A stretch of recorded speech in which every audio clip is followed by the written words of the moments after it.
In today's video, I'm going to teach you a guide how to use Emergent for beginners. Emergent is an AI-powered environment that helps you build software from natural language prompts, so you can go from idea to working code fast. Start by heading to the Emergent homepage.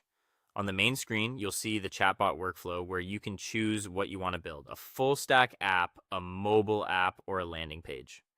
Pick the option that matches your goal. The great part here is that you can describe what you want in plain English, and Emergent will scaffold the project for you. Before you dive in, check your available credits. Many actions consume credits, so it's smart to know your balance up front. If you need more, open, manage your subscriptions to review the plans. This page lays out the pricing and what's included at each level. Choose what fits your project and budget, and keep an eye on usage as you iterate. Next, head to Recent Tasks. This is your activity hub, showing projects Emergent has generated for you. Open one of your apps to continue working. Inside the project, you'll land in a chat view.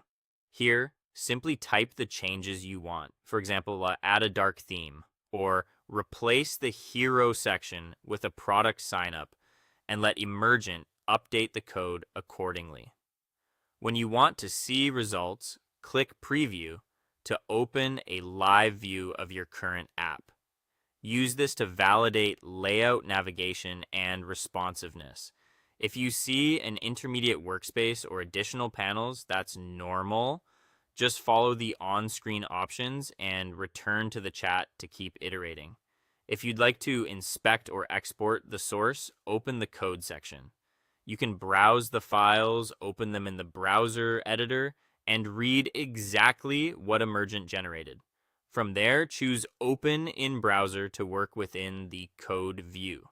To download assets locally, right-click any file or folder and choose Download. Emergent will package it so you can run or version it on your machine. When you're satisfied and ready to go live, choose Deploy. Deployment incurs a cost, and at the time shown here, publishing requires 50 credits. Make sure your app previews cleanly, your prompts are finalized, and you're comfortable with the current build before you confirm deployment. And that is all. Thank you for watching, and see you guys in the next one.